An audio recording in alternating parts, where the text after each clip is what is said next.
I dag er det den 21. december, og sneen den er lige falden i GTA. Det ser flot ud. Lad os rejse os op, og lad os komme i gang med dagen. Jeg tænker lige, at vi skal forbi Casino, se hvad vi kan vinde i dag i podiet. Jeg håber, jeg kan vinde noget spændende i dag dernede. Noget jeg kan bruge. Nu må vi se. Jeg har glædet mig sygt meget til, at det skulle blive den 21. december, at sneen den skulle komme i GTA. Jeg skal i hvert fald ud og lege i sneen. Men lad os se på dernede, hvad vi kan vinde.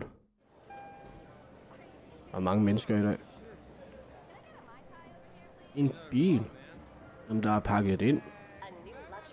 Den var da flot. Og noget specielt, synes jeg. Den kunne jeg godt bruge. Lad os se, om jeg vinder den. Bare jeg ikke vinder tøj. Jeg hader at vinde tøj. Det er det værste. Og vi spænder, og vi satser 100% på den bil der. Den kunne jeg dem godt bruge. Og hvad bliver det? Hvad bliver det? Og jeg vandt bilen. Yes! Sådan der, mand. Og den skal bare i Casino Garage. Sådan der. Så bliver det alligevel en god dag. Nå, lad os da tage ned og kigge på min gave. Der står den jo i den mørke garage. Og der er ikke meget lys hernede. Men prøv at se, hvor flot den er. Pakket ind og det hele. En gave til mig. Lad os lige åbne døren. Lad os lige høre, hvordan den lyder. Den lyder jo godt. Nu er den lige kommet ud i sneen. Den står sgu flot. Med det grønne, mørke lak. Nå, men vi skal ned og have en lille julehue. Eller en julemaske. Men lad os tage en smut derned. Der er lige en blå prik. Til venstre har vi en onliner. Okay, han ligner en, der er gang med at ramme mig. Han er nok ikke glad for julen. Nu må vi se, om han følger efter. Ja, det gør han. Han er lige i røven på mig. Og der kommer han. Prøv lige at lave en undvigsmanøvre der. Det gik, men han er på julemærkerne igen i hvert fald. Og han vej til han. Han kører nedad der. Ja, vi vender rundt. Jeg ved ikke lige, hvorfor han gerne vil efter mig. Om der er plantet penge på mig.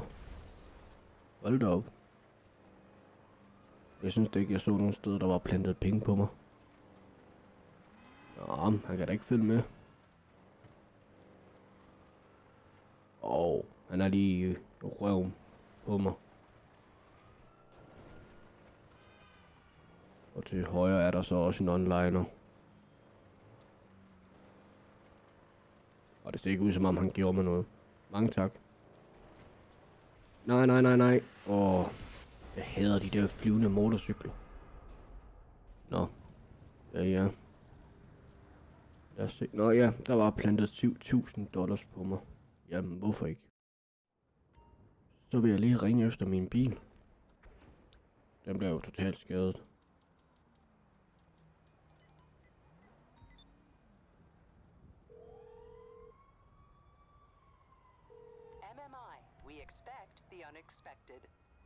Og den står lige her til højre.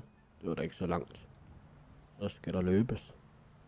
Måske skulle jeg have taget vintersko på.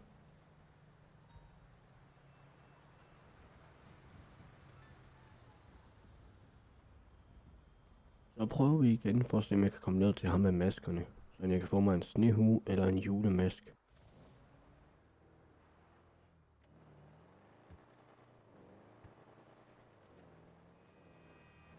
Indtil videre har det i hvert fald lykkes.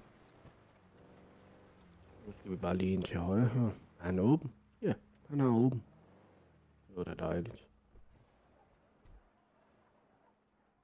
Nå, jeg skal lige kigge på nissehuer eller en julemask. Lad os se, hvad han har.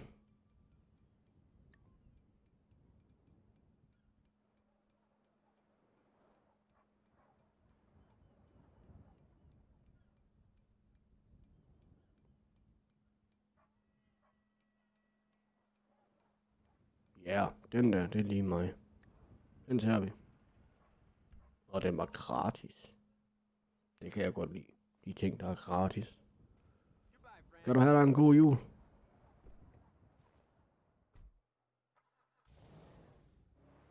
Den har en fantastisk lyd, det må jeg sige. Så sidder jeg lige her og spiser nogle julekager. Kommer der lige en online, og han smasker lige ind i mig. Uden jeg har gjort noget. Og så nakkede han mig. Selvfølgelig gjorde han det. Om var det ikke plads til 2 julemander. Der var kun plads til 1 julemand. Men den kamp, den gider jeg ikke tage med ham. Jeg har andre planer. I dag skal vi ud og juledrille. 24 onliner skal jeg finde, hvor de skal prøve den nye sneboldpistol, der lige er kommet. Lad os lige prøve den. Måske skal jeg stikke lidt højere. Måske lidt højere. Ja. Bare en snebold. Det er altså også en fed ting, de har lavet her. Sådan en julestok. Den kan jeg så godt slå hårdt. Men når videoen starter med min challenge med 24 onliner med min sneboldpistol, så kommer der en nissehue frem lige i højre hjørne. Den står i 0. Den skulle vi rigtig gerne have op på 24. Skal vi ikke bare kaste os ud i det og lade os komme i gang?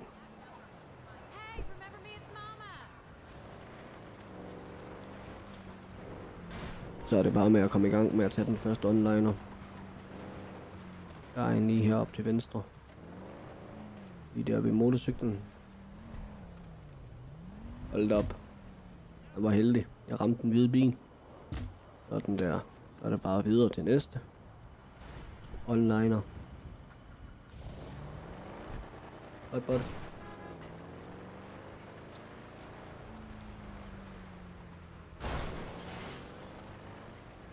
Så er der lige en onliner herinde under broen.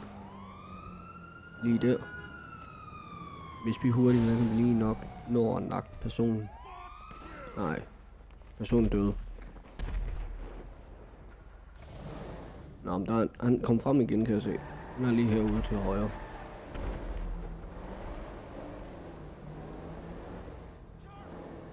Og personen er der i gang med at skrive til julemanden, kan jeg se.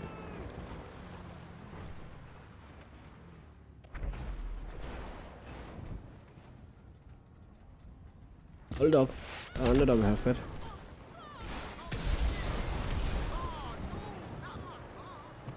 Hold da op. Han er nok ikke glad for julen, kan jeg se. Lad os komme væk herfra. Så ja, han nakkede mig. Det er de der flyvende motorcykler, de der flyvende motorcykler med de varme søgende maskiner.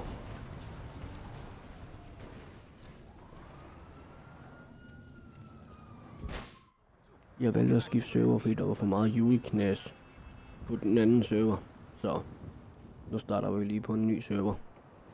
Og der er en lige her til venstre over ved taxa-branchen. Så må vi se.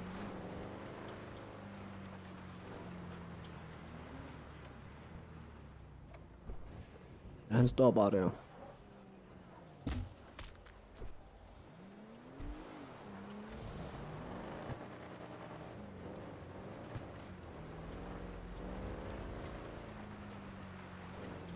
Der kom julemusikken igen. Hende har jeg i hvert fald ventet på i 18 minutter i en optagelse, hvor hun gider at gå ud af butikken. Hun har sataneme der juleshoppet, som det sparker røv med juleknejner og pebernødder og jeg ved ikke hvad.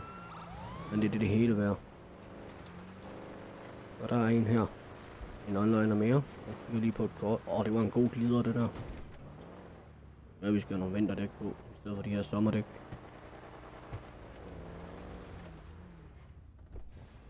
Så kommer jeg gående der med min sneboldpistol. Rigtig sej.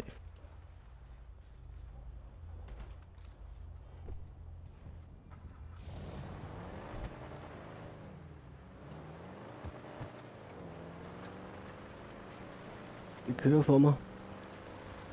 Der er ikke så meget modstand i de her onliner her. Men det gør kun min opgave meget lettere. Men det kunne altså være rart med noget sneboldkrig. Det må jeg sige. Nå, nu får jeg også politiet efter mig. Hold da op, er det blevet ulovligt at kaste en snebold nu?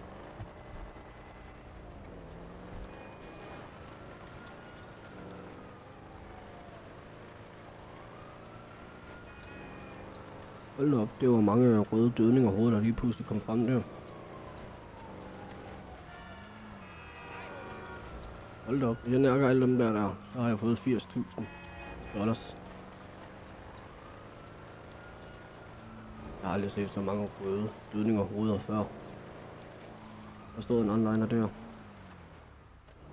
Hvis jeg nakker ham, så får jeg da $10.000. Men det er for farligt. Vi tager kampen op. Og nok meget skadet med mit liv. Ja, vi prøver.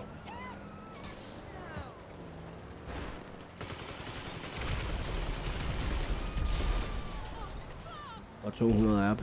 En medalje. Ja, men jeg fik da $10.000 og nakke ham. Jeg bombede ham der, eller hvad? Jeg kan se 80 for. Og han dyttede. Han turde ikke til at kampen op med mig. Og der var lige en hacker. Eller hacker. Og mit dæk det punkteret. Det er ikke så godt. Der er han der igen. Han nakkede mig. Jeg nakkede ham. Men desværre. Han er hacker, så han har fuld liv. Og så er der lige en onliner mere hernede. Og han står bare.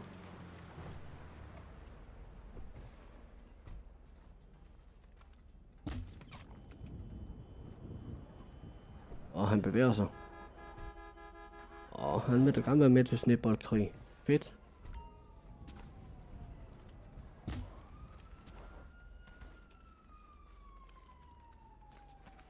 Nej, man må ikke ramme folk i hovedet. Han er hurtig. Hvad gemmer han så nu? Tit. Kom frem, kom frem.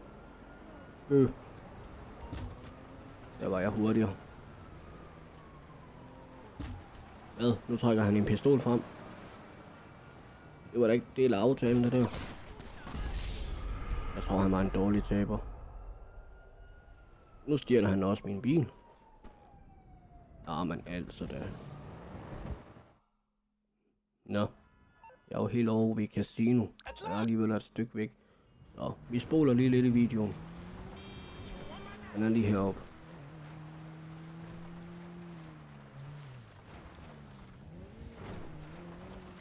Jeg har jo min bil. En flotte bil. Skal vi nakke ham? Eller skal vi prøve at gå ind og sidde ved siden af?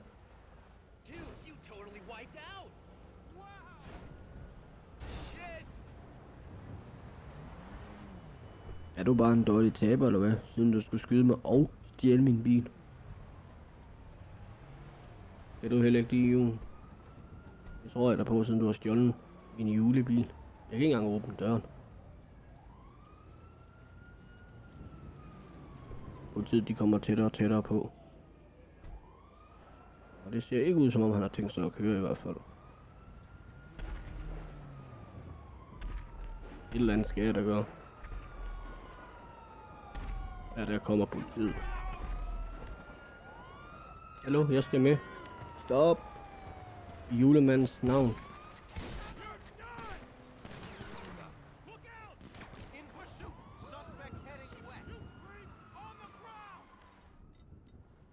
Og der er en del onliner lige herovre. Ja, vi tager lige ham her.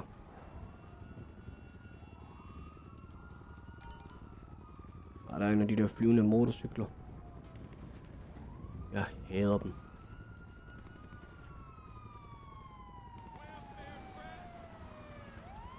Jeg er fascineret over, at den kan skyde så langt på en sneboldpistol. Det må jeg sige. Lille ananas på toppen af hovedet.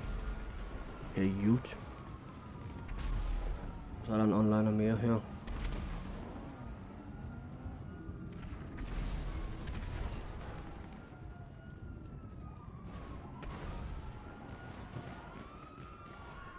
Og han stikker af i en politibil nu. Ja. Der er mange onliner lige her. Hold da op. Han skulle da i hvert fald fremad den røde bil. Og der er lige en onliner her til højre. Så bliver man lige kørt ned igen. Altså kan I bare ikke lide julemanden, eller hvad? Så fik jeg lige en onliner mere. Det var Bigfoot. er ikke meget stor i hvert fald. Hvad fanden skete der lige der? Og der kom der en snebold, kunne jeg se. Det er da kun hyggeligt, at de gider være med til at lege sneboldkrig sammen med mig.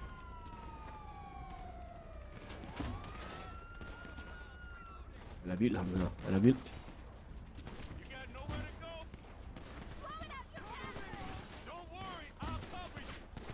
Og hvorfor skulle politiet blande sig? Hold da op et stunt.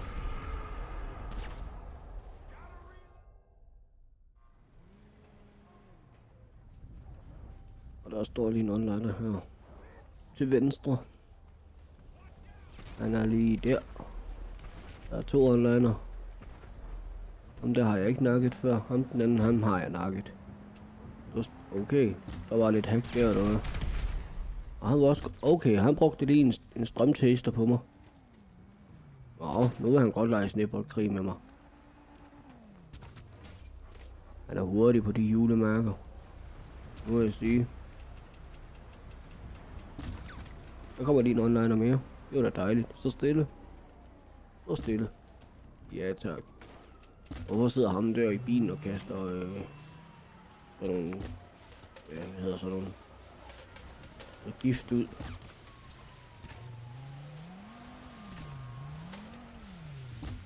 Sådan nogle gas... kapsler eller hvad de hedder. Ja. Så fik han mig.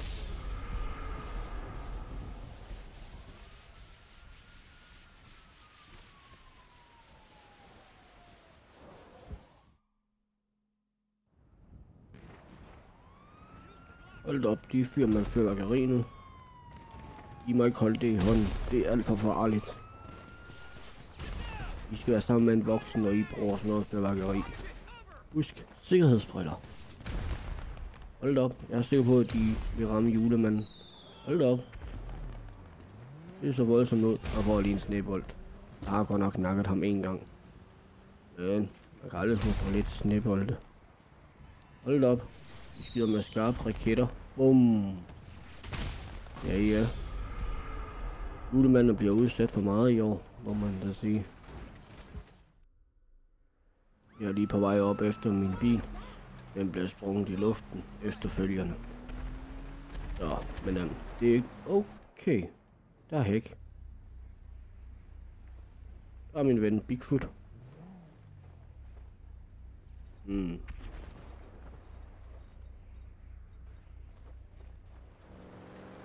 Nå, men så er jeg kommet tilbage igen og fundet min bil. Jeg gik lige ind på en anden server. Der står lige en onliner lige der. Det er så smukt.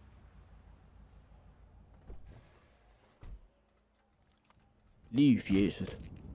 Det må have gjort ondt.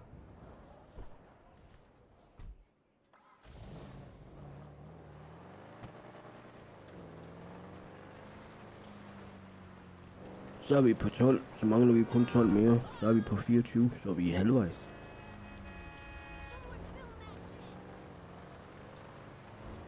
Jeg skal lige prøve noget.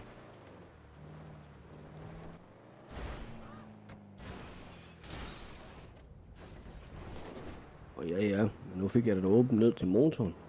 Det er altid noget. Det kunne godt være, at jeg skulle have haft noget mere fart på.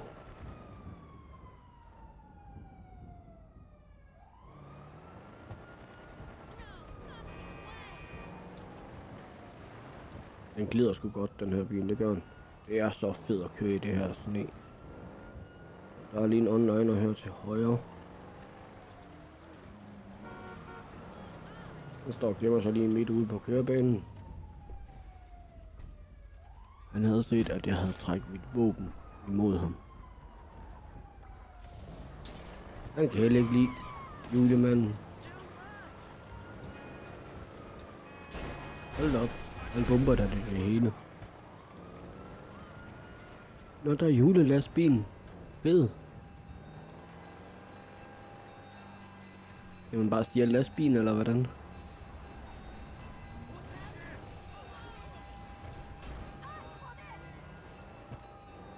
Der er der ikke nogen inde i lastbilen i hvert fald. Men jeg prøver alligevel at nakke noget, der ikke er der. Den hvide bil er i hvert fald fremad. Det var dejlig julemusik. Kan jeg gå ind og tage lastbilen? Nej, jeg kan ikke engang køre den. Der er en onliner lige der. Nej, jeg kan ikke gå ind i lastbilen, jeg kan ikke køre den. Nu stikker han af. Jeg skyder på noget, der ikke er der. Så bliver jeg nakket af. Jeg er selvfølgelig en onliner.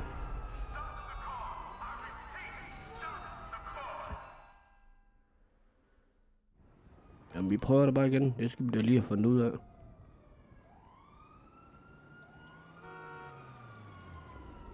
Jamen, jeg skal lige låne din bil. Jeg skal nok skrive dig på Ardi-listen til næste år. Vi skal da lige have fundet ud af, hvad vi får ud af det med den lastbil der. Og hvordan vi skal gøre det.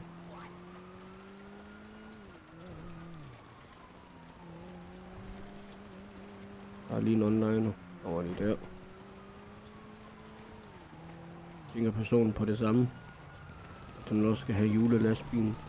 Ja. Og lige kaste noget springstof og springe den i luften. Hold op, hvad det var for noget grønt, noget der kom ud af den. Der kom noget lilla og noget.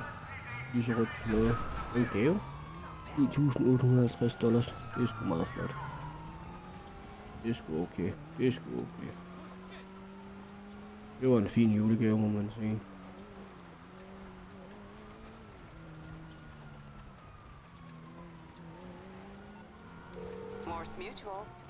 Jeg ringer lige efter min bil. Den havde kommet til at smadre åbenbart. Jeg skulle selv betale. Der er lige en dødning af hovedet.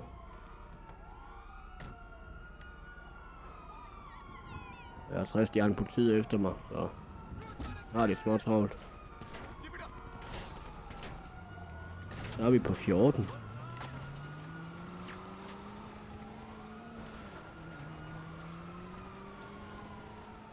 Og jeg har stadigvæk politiet efter mig, og jeg har fundet mig en ny julelastbil. Prøv lige på en tæt dæk. Okay. Der var en onliner, der gerne ville have den julelastbil. Nå. Jeg er altid så uheldig, når jeg skal ringe til min mekaniker. Og spørge ham rigtig flink, om han kan lave den. Men ja. Og så typisk her på motorvejen.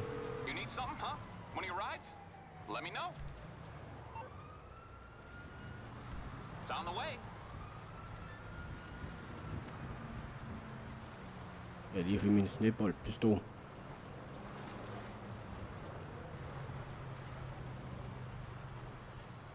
Hvad sker der? Jeg kan ikke rigtig få lov at bladre. Hvorfor tabte jeg min benzindunk? Jeg kan ikke komme op på den side mere. Det er da mærkeligt. Hvem er det, der dyttede? Hvem der? Nå, der er en, der vil samle julemanden op. Det var da flink af ham. Jeg kan godt lide at drift. Det er også fedt her i julesneen. Og jeg satte lige en koordinat for at se, om han vil køre mig derover til min bil. Og indtil videre ser det ud, som om han gerne vil. Jamen, du er dygtig til at drift. Det må jeg sige.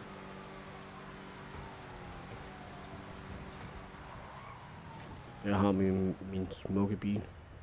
Hov. Var du ikke lige lidt for tæt op i røven på den? Ja, det er min bil, den der. Ja, det er min. Min. Du må gerne prøve den.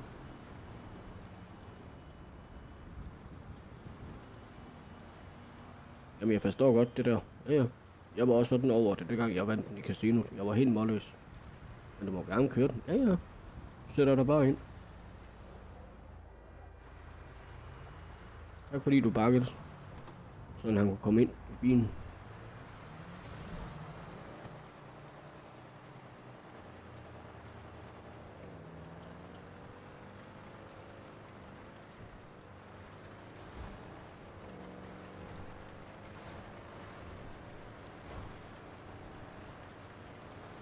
Den er ikke så god til at drift, kan jeg se. Jeg kan ikke rigtig få den til at drift ordentligt. Her er det ved at gå galt. Jeg nåede heldigvis at redde den.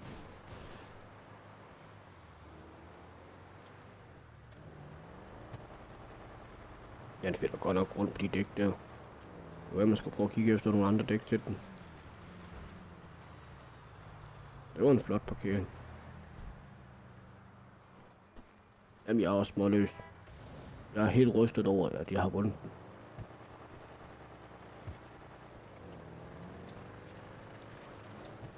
Så er vi i gang med et race. Jeg har altså ikke tunet den. Jeg har ikke gjort den noget som helst ved den. Jeg har ikke engang skiftet fælge på den, eller dæk, eller noget med motoren, eller noget som helst. Den er lige for fabrikken af. Og han bliver bare totalt jordet. Fuldstændigt. Det var fedt at prøve at tune den. Der er lidt trafik her. Hvad fanden laver den lastbil, man? Bruger dog blænklyset, mand. Det kunne være gået galt.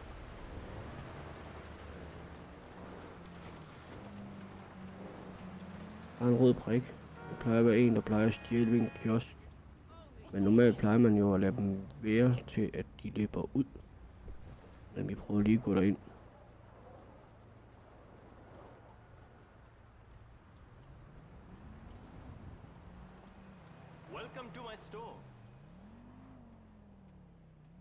Det er ikke ud, som om han gør ret meget i hvert fald.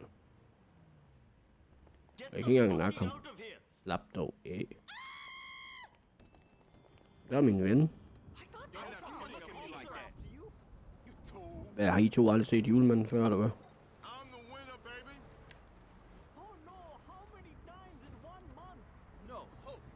Jeg tror ikke, bare mobilen frem.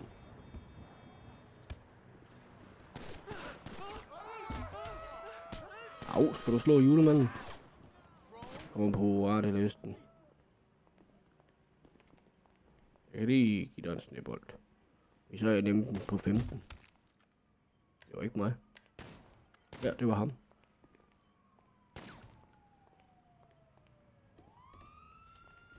Jeg tror bare, vi stikker af. Det her får vi ikke ret meget ud af. Hold op, det var noget af en glide, han kunne lave.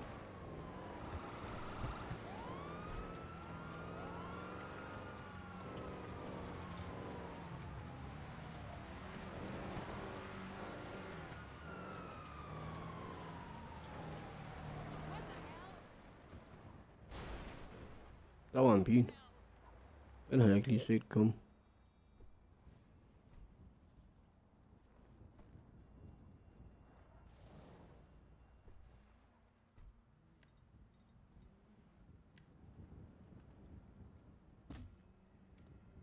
Hvor er min julemandskue hen? Den er væk. Men nu har jeg mistet den.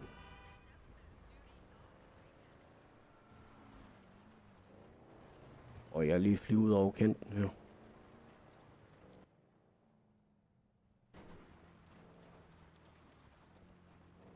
Og jeg gennemførte ikke challengen. Og han skyder mig skarp, ham der.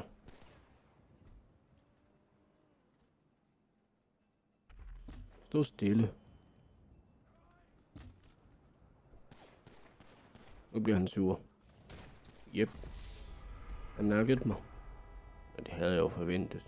Og lad nu være med at stjæle min bil. Hvad skal jeg gøre sådan, at de ikke kan stjæle den? I stedet for at jeg skal bruge så mange ressourcer hver gang på at få den skaffet. Jeg fik min bil igen, og der er en her ved taxabranchen. Der er gået en alarm på en bil, det er ikke mig, siger jeg bare.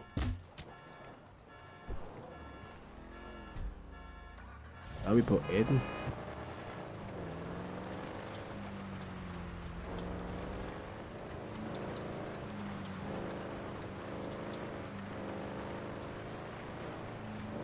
Det er min lille julemandens hjælper. Skal du have et lift tilbage til Grønland?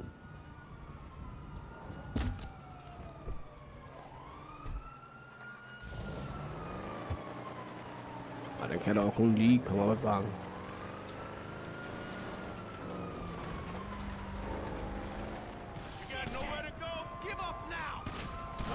Det skal siges, jeg døde lige før. Så derfor det bliver hoppe igen.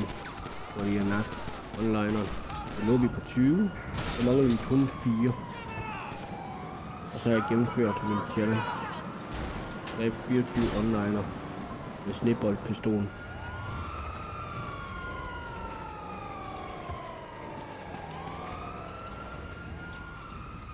Det var en flot glædning, det der. Hold op. Nu faldt der lige med snotten ned i sneen. Og den døde jeg så af. Hold op.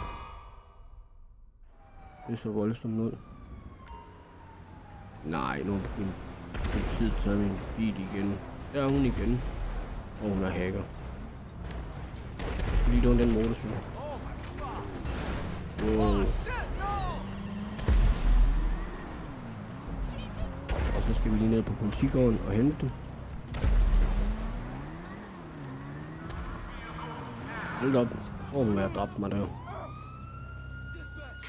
Ja, tydeligt så kan jeg ikke komme ind nu. Jeg kan heller ikke betale de $250, og jeg har politiet efter mig. Så man kan heller ikke komme over hegnet det her.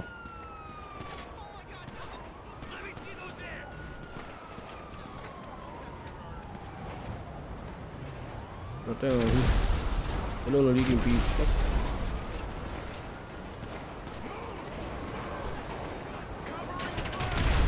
Nu springer der det hele i luften, må man da sige. Og nu åbne den port. Så jeg kan komme ud. Mit liv det er meget presset. Hold da op. Det er ikke ret godt min bil. Det er garanteret kredangaksen, der er smuttet.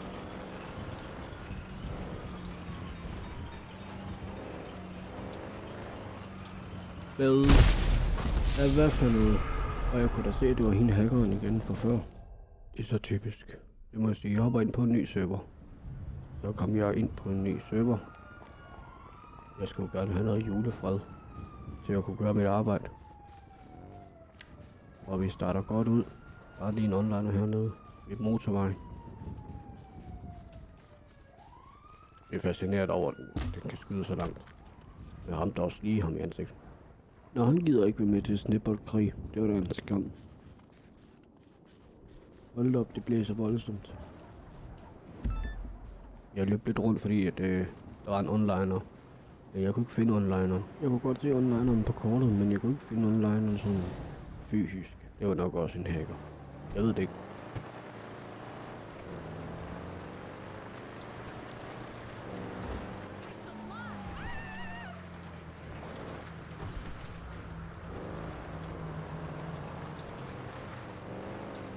Jeg tænker lige, at vi kan parkere her. Og så kunne jeg måske stå om på bilen og skyde ned. Men jeg ved ikke, om det virker. Jeg kan ikke skyde ham sådan her. Så må vi lige gå hen på siden. Kan vi hoppe op her uden at falde ned? Ja, det kan vi godt. Smask i ansigtet. Fantastisk. Så er vi på 23. Mangler kun en. Så har jeg gennemført min challenge om 24 onliner med min sneboldpistol.